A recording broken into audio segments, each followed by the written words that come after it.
জৈব রসায়নের পত্র, এখান থেকে আমরা অনুধাবন প্রশ্ন এবং জ্ঞানমূলক প্রশ্ন কেমন হয় এটা আমরা প্রশ্নগুলো লিখেছি এবং প্রশ্নের সাথে উত্তর দিয়েছি। আমি চেষ্টা করব বোঝানোর, তোমরা এগুলো খাতায় লিখে এগুলো রেখে দিবা। এগুলাই প্রশ্ন পড়লে এগুলাই উত্তর, আমি সেগুলো আজকে তোমাদের কাছে দেখাবো। আমরা এখন স্ক্রিনে চলে যাই, কিন্তু আসলে আমরা অ্যাড করে নিব।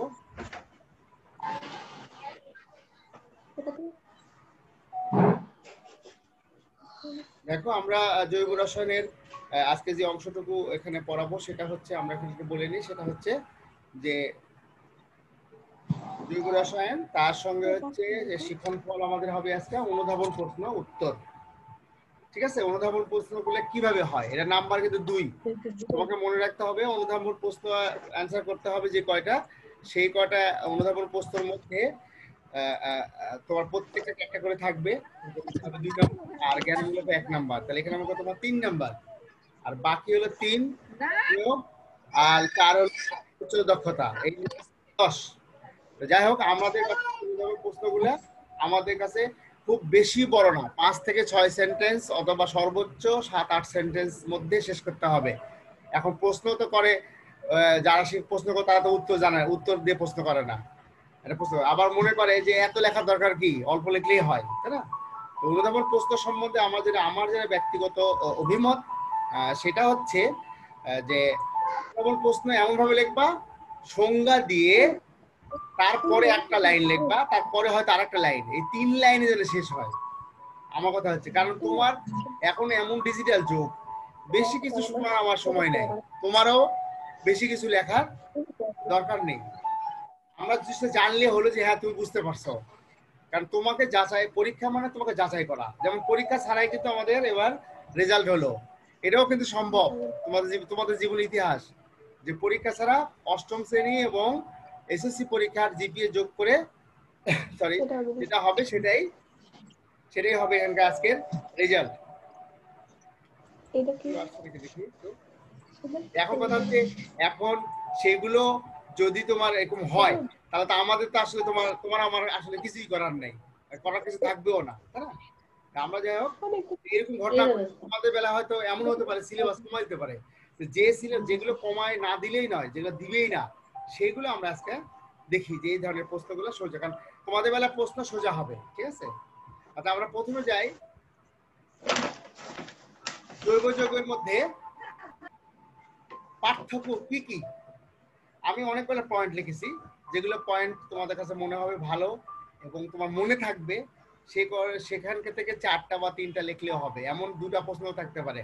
যদি 2 নম্বর থাকে তাহলে 4টা লেখো সর্বোচ্চ, আবার 2টা লিখলেও 2 নম্বর দেওয়া হবে, এরকম ধরনের ঘটনা। যাই হোক, আমরা যদি এভাবে চলে আসি, তাহলে জৈব যৌগ এমন এক ধরনের রাসায়নিক যৌগের অংশ যা অণুগুলির মধ্যে কার্বন এবং হাইড্রোজেন থাকে। তাহলে প্রথম কথা হচ্ছে জৈব যৌগ মানে হলো হাইড্রোজেন কার্বন থাকবে। তবে জৈব যৌগগুলি বেশিরভাগ ধাতুতে মিশ্রিত থাকে, যদিও সেগুলো জীবন্ত প্রাণীর মধ্যে উপস্থিত থাকলেও ঘটে। আমাদের মধ্যে যেসব পদার্থ আছে, আমরা যে মুখ দিয়ে থুতু ফেলি, সেটাও কিন্তু জৈব যৌগ। ঠিক আছে, জৈব যৌগ হচ্ছে এটা। আর অজৈব যৌগ বুঝতে পারছো, কার্বন হাইড্রোজেন ছাড়া যেসব যৌগ আছে সেগুলো হচ্ছে অজৈব যৌগ। পরের পয়েন্ট আমরা যদি যাই হবে, অজৈব যৌগগুলো লবণ তৈরি করতে পারে, জৈব যৌগ করতে পারে না। লবণ সিম্পল, জৈব যৌগ করতে পারে খুবই কম সংখ্যা, কিন্তু জৈব যৌগ সবই লবণ। তারপর হচ্ছে জৈব যৌগগুলিতে কার্বন হাইড্রোজেন বন্ধন থাকে, অজৈব যৌগিকতা হয় না। তোমরা যদি 2 দিকে পার্থক্য লেখার সময় যদি এখন না এক জায়গায় বললে হয়, একজন করতে পারে একজন পারে না, জাস্ট আমার এই কথা হচ্ছে এইটা। ঠিক আছে, তারপর হলো জৈব যৌগগুলিতে ধাতব পরমাণু থাকে, তবে জৈব যৌগগুলিতে থাকে না। অজৈবগুলিতে ধাতব পরমাণু কতগুলা, এই সোডিয়াম, পটাশিয়াম, ক্যালসিয়াম, ম্যাগনেসিয়াম, এগুলো সবগুলো হচ্ছে অজৈব যৌগ এবং ধাতু থাকে। কার্বন জৈব যৌগে কিন্তু বেশি ধাতু থাকে না।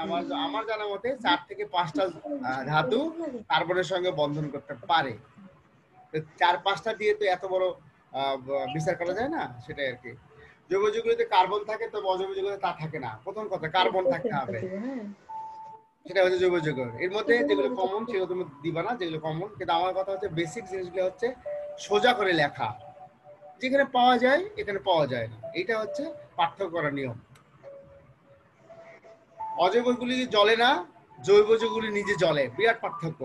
অজৈব যৌগ, জৈব যৌগ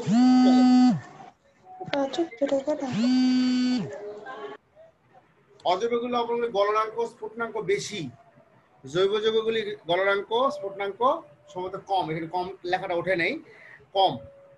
তাহলে আমরা এখানে জৈব যৌগের পার্থক্য দেখলাম। 2 নম্বর জন্য থাকবে, কখনো কখনো এটা 3 নম্বর জন্য থাকতে পারে, তো সর্বোচ্চ 3 নম্বর থাকতে পারে। সেই কারণে আমরা এটা অনেকগুলো পয়েন্ট দিলাম। যে পয়েন্টগুলো তোমার পছন্দ হবে, যে তোমার মনে থাকবে, সেগুলো তুমি এখানে লিখবে।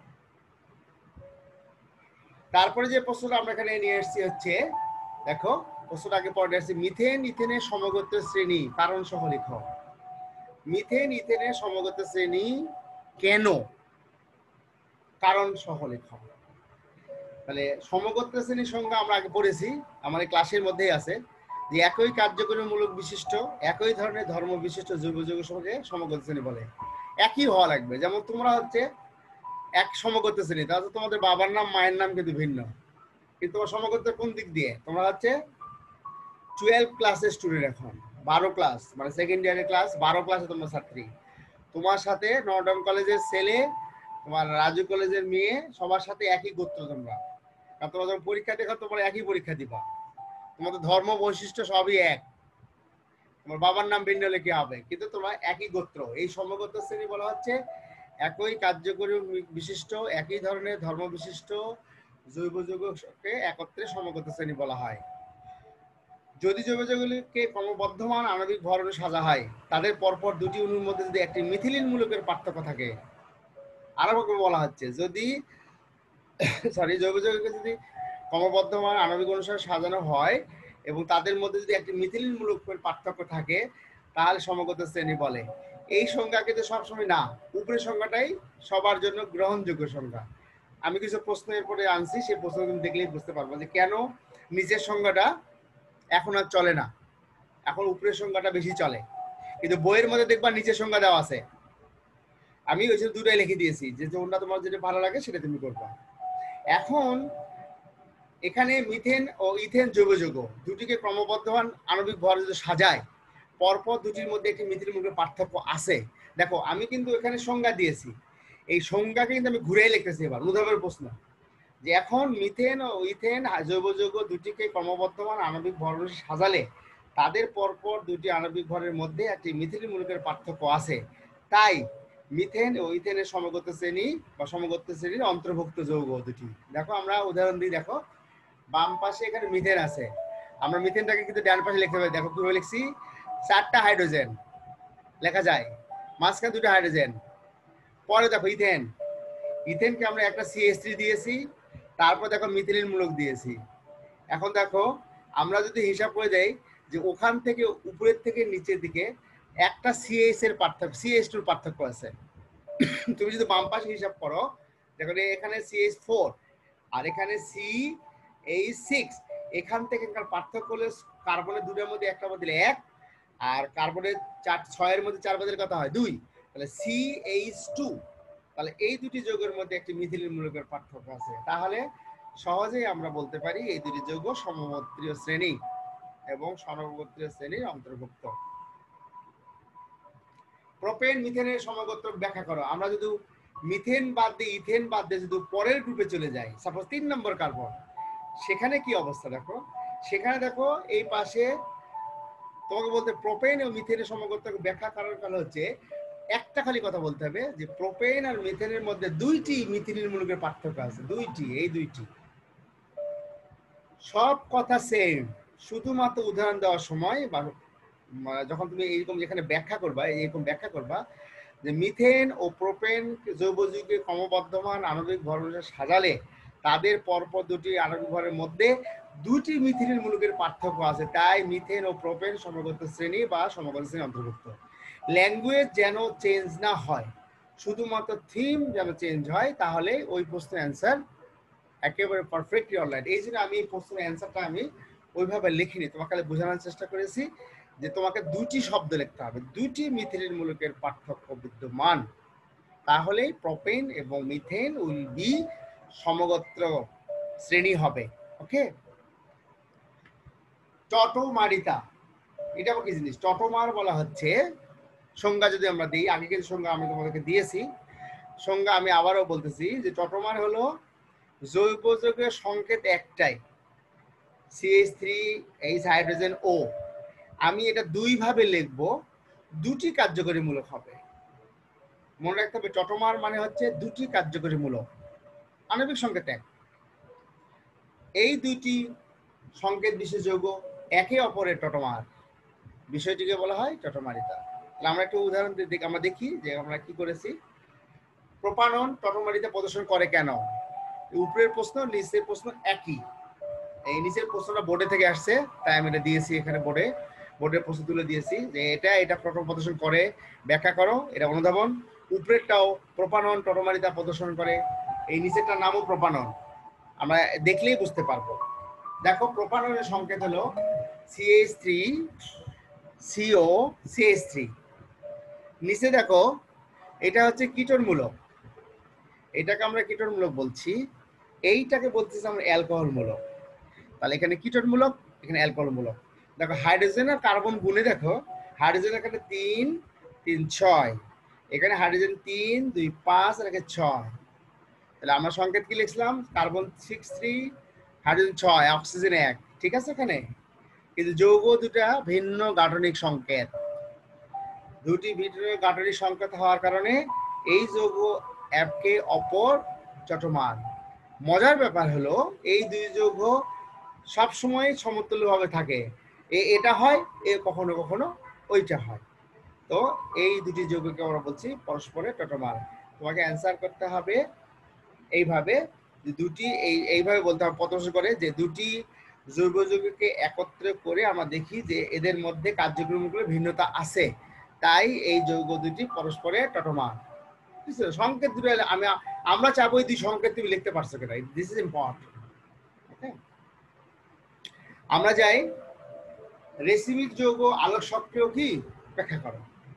আমরা জানি রেসিমিকের সংজ্ঞা কিন্তু গত ক্লাসে আমি দিয়েছি, আমরা এখন ওই কথাটাকে ঘুরে লিখতেছি। দুটি এনানসিওমারের ডি সমাণু এল সমাণু সমরূপ সমতুল্য মিশ্রণকে রেসিমিক মিশ্রণ বা ডিএল মিশ্রণ বলে। যার সংজ্ঞাটাকে সোজা, দুটি এনানসিওমারের সংজ্ঞা কি হবে এটা আমার জানার দরকার নাই, আমার দরকার যদি এনানসিওমার ডি এল সমরূপ সমতুল্য, সমতুল মানে হচ্ছে সমান পরিমাণ, সরি, রেসি মিশ্রণ বলা হয়। এখন দুটি এনানসিওমার এক সমতলে আলোর তলকে সমান কৌণিক পরিমাণে বিপরীত দিকে ঘুরায়, কেউ যদি -5 হয়, কেউ হলো কি +5, তাহলে কি হবে? মিশ্রণ করলে কি হবে? এদিকে বলের মান 5, এদিকে বলের মান 5, বল কোনো দিকেই যাবে না, লব্ধির মান কি হবে? 0। তার মানে রেসিভ মিশ্রণের যৌগ আলোক সক্রিয় কি মিশ্রণ। তাহলে মিশ্রণ কখনো সক্রিয় নয়, কিন্তু নিজে দুটি সক্রিয়। যেমন অ্যাসিড খাইতে কি টক, ক্ষার খাইতে কি তিতা, পানি খাইতে কেমন? পানি কোনো স্বাদ নাই। তাহলে দুটো অ্যাসিড টক এবং তিতার মিশ্রণে হয় লবণ পানি। লবণে হয়তো স্বাদ থাকতে পারে, কিন্তু পানির কোনো স্বাদ নেই। এবং অ্যাসিড খেলে তোমার লবণ খেলে টক লাগবে না। তাহলে এর রেসিমিক মিশ্রণ এই ধরনের যৌগ ডি সমাণু এল সমাণু দুটো সমান কোণ উৎপন্ন করে, কিন্তু বিপরীতমুখী। তারা মিশ্রণ করলে তারা আর আলোক সক্রিয় হবে না। আমার প্রশ্নের অ্যান্সার আগে থেকে জানতে হবে, রেসিমিক মিশ্রণ যৌগ আলোক সক্রিয় কি না, উত্তর 1। এখন তুমি লিখবো কিভাবে? আমি লেখাটা লিখে দিয়েছি যে এইভাবে তুমি লিখবা। দেখো এখানে একটা নতুন প্রশ্ন করেছি যে মিথানল ও মিথানেল সমগোত্রক নয়, ব্যাখ্যা করো।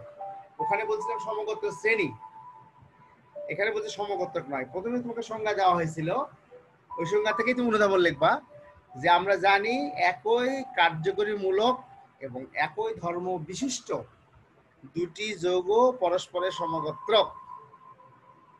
এখানে কিন্তু তুমি ওই প্রশ্ন অ্যান্সার করো যে দুটি যৌগকে আমরা ক্রমবর্ধমান আণবিক ভর অনুসারে সাজালে তাদের মধ্যে যদি মিথিলিন মূলকের পার্থক্য থাকে তাকে সমগোত্র শ্রেণী বলে। কিন্তু এখানে তুমি সমগোত্র শ্রেণী পাচ্ছ কোথায় বলো? এখানে কোনো মিথিলিন মূলকের কোনো পার্থক্য নাই, সব সময় ওইটা থাকবে না। এখানে কি বলবো আমরা? অ্যালকোহলের মধ্যে কার্যকরী মূলক আর মিথানলের মধ্যে কার্যকরী মূলক ভিন্ন। তাহলে কার্যকরী মূলক যদি ভিন্ন হয় তাহলে তোমার সমগোত্র শ্রেণী তুমি হতে পারো না। যেমন তোমার ভাই, তোমার বোন তোমার সমগোত্রীয়, তোমার ক্লাসমেট, তোমার বন্ধু তার সমগোত্রীয়। তুমি অনার্সের মেয়ের সাথে তুমি সমগোত্রীয় না, তুমি 5 এর একটা মেয়ের সঙ্গে তুমি সমগোত্রীয় না, সে তোমার ছোট বোন হতে পারে বা অনার্সের একটা মেয়ে বড় বোন হতে পারে, কিন্তু সমগোত্রীয় হলে তুমি নাম ধরে রাখতে পারবা তোমার বন্ধুক লাগে। এই বন্ধু যদি সে রাজশাহীরও হয় তোমার ক্লাসে, তাও তার নাম ধরে রাখতে পারবে, কারণ তোমরা একই সমগোত্রের শ্রেণী। তাহলে কার্যক্রমমূলক এটা ইম্পর্টেন্ট। তোমার কার্যক্রমমূলক কি? তুমি ইন্টারমিডিয়েট সেকেন্ড ইয়ার স্টুডেন্ট। তাহলে এখানে দেখা যাচ্ছে মিথানল অ্যালকোহল আর ইথানল হচ্ছে অ্যালডিহাইড। অ্যালডিহাইড আর অ্যালকোহল এক হতে পারে না। অ্যালকোহল অ্যালকোহল সমগোত্রীয়, অ্যালডিহাইড অ্যালডিহাইড সমগোত্রীয়, যে কারণে আমরা এগুলোতে যেতে পারি না। ঠিক আছে? সো আমরা এখন দেখলাম যে সমগত শ্রেণী এটা নয়। আমাদের প্রশ্নের অ্যান্সার হবে যে কার্যকরীমূলক যদি এক না হয় তাহলে ওই দুটি যৌগ পরস্পর সমগত শ্রেণী হতে পারে না। এখানে মিথানলের মধ্যে অ্যালকোহল, ইথানলের মধ্যে অ্যালডিহাইড কার্যকরী বিদ্যমান বলে এরা দুজনে সমগত শ্রেণী নয়। বাস, এই কথা বেশি আর কথা বলতে হবে না। একই কার্যকরী বিশিষ্ট একই ধরনের ধর্মবিশিষ্ট যৌগকে একত্র সমগত শ্রেণী বলা হয়। দেখো আমরা কিন্তু সংজ্ঞা দিয়েছি। কার্যকরীমূলক মিথানলে বা মিথানলে ভিন্ন ধর্ম এবং ভিন্ন, তাই এদের মিথানলে কার্যক্রম ভিন্ন এবং ধর্মেও ভিন্ন, তাই তারা সমগত শ্রেণী বলা হয় না। তুমি যদি এটাও লিখে দাও তাও হবে। কার্যক্রম ভিন্ন, তাদের ধর্মও ভিন্ন। কার্যক্রম ভিন্ন হলে তো অটোমেটিক ধর্ম এমনি ভিন্ন হয়ে যাবে, যে কারণে আমরা এইটুকু লিখেও আমরা এটার অ্যান্সার শেষ করতে পারি। কারণ আমাদের নাম্বার হয়তো মাত্র 2 মিনিট লেখা, 2 নাম্বার পড়ার জন্য আমার এত কিছু লেখার প্রয়োজন নাই। তাহলে গণ হয়ে গেছে। জ্ঞানমূলক প্রশ্ন আমরা পড়বো। দেখো সিম্পল, বেশি প্যাচ চাপা না। জ্ঞানমূলক হচ্ছে যা বলতে যা বুঝাই তাই বলবা। যেমন সম্পৃক্ত অসম্পৃক্ত হাইড্রোকার্বন বলতে কাকে বলে বা কি, এটা উত্তর। সম্পৃক্ত একটা থাকতে পারে বা দূরে থাকতে পারে, তবে আমি জানি একটা থাকে এখানে, নাম্বার 1 তো।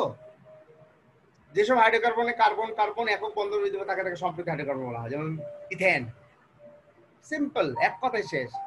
পরে আবার যেসব হাইড্রোকার্বন কার্বন কার্বনের মধ্যে কমপক্ষে একটা দ্বিবন্ধন বা ত্রিবন্ধন থাকে তাদেরকে বলা হয় অসম্পৃক্ত। এখানে ইথেন আর ইথাইন দুটাই সমগোত্রীয় শ্রেণী যৌগ এবং তারা আবার অসম্পৃক্ত, কারণ দ্বিবন্ধন আছে তাদের মধ্যে। ক্যাটেনেশন কি? একই মৌলের কার্বনের মধ্যে বন্ধন সৃষ্টির বিভিন্ন দৈর্ঘ্যের শিকল গঠনের ধর্মকে ক্যাটেনেশন বলা হয়। ক্যাটেনেশন হচ্ছে এমন একটি ধর্ম যে নিজেদের মধ্যে বন্ধন তৈরি করতে পারে, সেটা হচ্ছে ক্যাটেনেশন। ঠিক আছে? এটা আমরা আগেও বলেছি। অ্যালিফ্যাটিক যৌগ কাকে বলা হয়? আমি তো যখন প্রথম দিকে ক্লাস নিয়েছিলাম শ্রেণীবিন্যাস, সেখানে বলছিলাম যেসব যৌগ যৌগের মধ্যে কার্বন পরমাণুর মধ্যে মুক্ত শিকল বিদ্যমান। মুক্ত শিকল মানে খোলা, বদ্ধ না, চারদিকে বদ্ধ না, মুক্ত শিকল।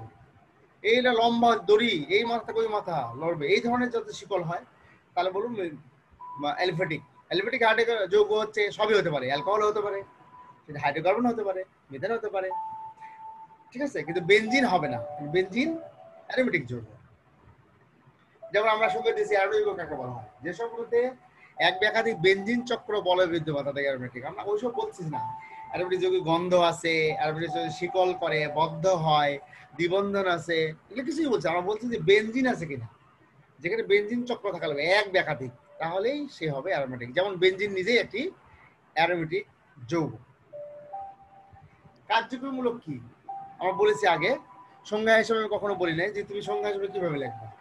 যে কার্যকরী পরমাণু বা পরমাণুমূলক কোন জৈব যৌগ উপস্থিত থেকে কার্য তার ধর্ম ও বিক্রিয়া নির্ধারণ করে, ওই জৈব যৌগের মূলককে কার্যকরীমূলক বলা হবে। অ্যালকোহলের কার্যকরীমূলক ও এইস। আমরা এখানে সরাসরি দেখাইছি যে কার্যকরীমূলকের সংজ্ঞাটা। অ্যালকাইল মূলক কি? অ্যালকাইল মূলক বলি আমরা অ্যালকাইল মূলক। অ্যালকাইল মূলক হচ্ছে অ্যালকেনের অণু হতে একটি হাইড্রোজেন পরমাণু অপসারণ করলে অ্যালকেন, তার মানে হচ্ছে মিথেন থেকে একটা হাইড্রোজেন সরে ফেলবো, ইথেন সেখান থেকে একটা হাইড্রোজেন সরে ফেলবো, প্রোপেন সেখান থেকে একটা হাইড্রোজেন সরে ফেলবো। যতগুলো অ্যালকেন আছে সবার কাছ থেকে একটা হাইড্রোজেনকে সরালে যে অবশিষ্ট থাকে সেটাই হচ্ছে অ্যালকাইল মূলক। যেমন CH3, দেখো আমরা CH3 লিখি, তারপরে C2H5, ঠিক আছে? আমরা সিম্পল ভাবে বলছি যে অ্যালকেনের অণু থেকে একটি হাইড্রোজেন পরমাণুকে সরিয়ে ফেললে যে অবশিষ্ট থাকে তাকে অ্যালকাইল মূলক বলা হয়। অ্যালকাইল মূলক আমরা সম্বন্ধে যেটা জানি সেটা হচ্ছে CH3 আছে, C2H5 আছে এবং সবগুলো হচ্ছে অ্যালকাইল মূলক। আমাদের কথা হচ্ছে এইসব প্রশ্নগুলা, তবে আলোক সমানতা তোমাদেরকে আমি আগেও বলেছি, এটা গত ক্লাসেরই, যে আলোক সমানতা একই আণবিক সংকেত বিশিষ্ট দুটি যৌগ, দুটি কনফিগারেশন যদি সমবর্তী আলোর তলকে ঘড়ির কাঁটার দিকে অথবা ঘড়ির কাঁটা বিপরীত দিকে, একটা ঘড়ির কাঁটার দিকে আর একটা ঘড়ির কাঁটার বিপরীত দিকে ঘুরাতে হবে, তাহলে ওই দুটি যৌগ হবে পরস্পরের আলোক সমানতা। এটা জাস্ট সংজ্ঞা। কাইরাল কার্বনের সংজ্ঞা আমরা দিয়েছি। কাইরাল কার্বন বলতে আমরা বুঝি, সহজভাবে বুঝি যে কার্বনের সাথে 4টি ভিন্ন গ্রুপ বা পরমাণু যুক্ত আছে, তাকে কাইরাল কার্বন বলে। বা তুমি লাস্টের দিকে কার্বনের সাথে 4টি ভিন্ন গ্রুপ বা পরমাণু যুক্ত থাকে, তাকে কাইরাল কার্বন বলা হয়। যে কার্বনের সাথে, এটা বলতে হবে। তো আজকে আমরা মোটামুটি যা কিছু দেখলাম সেটা হচ্ছে যে সবকিছু আমরা জৈব যৌগ থেকে নিয়ে আসছি এবং জ্ঞানমূলক প্রশ্নগুলো কেমন ধরনের হবে সেইটাই আমরা এখানে দেখানোর চেষ্টা করেছি। এখন তোমাদের সাথে আমার কথা হচ্ছে যে তোমরা যদি মনে করো যে তোমাদের শুনছি তোমাদের পরীক্ষা হবে, শুনছো তোমরা? হ্যালো স্যার কবে পরীক্ষা? আমরা অনলাইনে একটা পরীক্ষা নিব তোমাদের। স্যার কি এক্সাম, কিসের উপর? এই যে আমরা যেসব পড়াচ্ছি সেগুলোর উপর ডিপেন্ড করে পরীক্ষা নিব। আমরা তো ওইভাবে আর পরীক্ষা নিব না। স্যার আমাদের কি এক্সট্রা কোনো সাজেশন দেওয়া হবে না? আমরা তো অবশ্যই তোমাদের সাজেশন দিব। সাজেশন ছাড়া তুমি পরীক্ষা দিবা কিভাবে বলো? তুমি সাজেশন ছাড়া পরীক্ষা স্যার কালকে হচ্ছে আইসিটি এক্সাম, তারপরে হচ্ছে ফিজিক্স এক্সাম, আপনারটা কবে সেটা বলে দেন স্যার। আমি অবশ্যই জানাবো, যাই সঙ্গে সঙ্গে আলাপ করি, স্যার আর আমি হয়তো প্রশ্ন করবো, তোমরা স্ক্রিনে আমাদেরকে দেখাই দিব, অসুবিধা নেই। ঠিক আছে? তুমি ছবি তুলবা, তুমি পারবা এসব। আমি ওটার জন্য তোমাদের আমি কি একটা মানে মিটিং করতে চাচ্ছিলাম যে তুমি কিভাবে মোবাইল দিয়ে জুমের মাধ্যমে তোমার এই অ্যাকাউন্ট থেকে তুমি কিভাবে আমাদেরকে দেখাতে পারো, এবং সেটা সময় দিয়ে তোমারটা তুমি একাই দেখাবা, অন্য কেউ দেখবে না, এবং আমরা তোমাকে ওখানে নাম্বারিং করবো। এইভাবে নাম্বারিং করে তোমাদের পরীক্ষা দেবো। দেখি না আমরা ভার্চুয়াল জিনিস আমরা পারি না কেন, পারবো না কেন? ঠিক আছে, ঠিক আছে স্যার যাই স্যার তো ধন্যবাদ সবাইকে আজকে ক্লাসে উপস্থিত থাকার জন্য। আমরা নেক্সট ক্লাসে আমরা এর পরবর্তী অংশটুকু নিয়ে আমরা আলোচনা করব। ধন্যবাদ সবাইকে। স্যার আসসালামু আলাইকুম। আসসালামু আলাইকুম।